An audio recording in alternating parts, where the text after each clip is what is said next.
Northsiders, Tom from Northside Barbell, housed at Dynamic Training Center. Um, got 3 questions here that I want to cover. Um, oh, first thing is we're restarting the name Northside Barbell Club because I'm really passionate about powerlifting, building powerlifting up. I love it. I love working with people that want to get stronger, and so we needed to create a club to give the club name.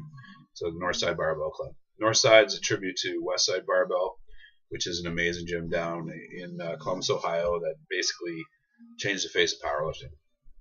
I don't care who you are.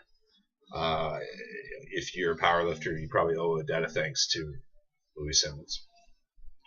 Just saying.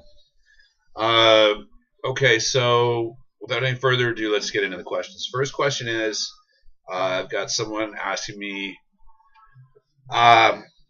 they've got a teenage athlete, high-level athlete that plays goalie. And they want to know what the best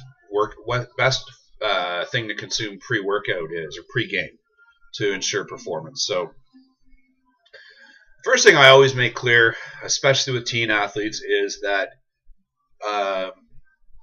you're not really going to correct any faults in the pre-game meal if you haven't had good nutrition up to that point. So let's just be clear that you still want to be having a decent amount of protein in each meal. So you basically still want to be following a paleo meal plan. Depending on the training volume, probably the easiest way to help recovery for the training volume is a higher intake of white potato, sweet potato, carrot, like tubers. I would try to avoid grains because they suck. But I mean, in all kidding aside, they can cause inflammation. But rice actually would be a fantastic way to get more carbohydrates in. Now, that being said, we still want to make sure that we got vegetables going in, and we have meat going in as well. So just basically the same things that any athlete would want to consume, with just more carbohydrate sources being present.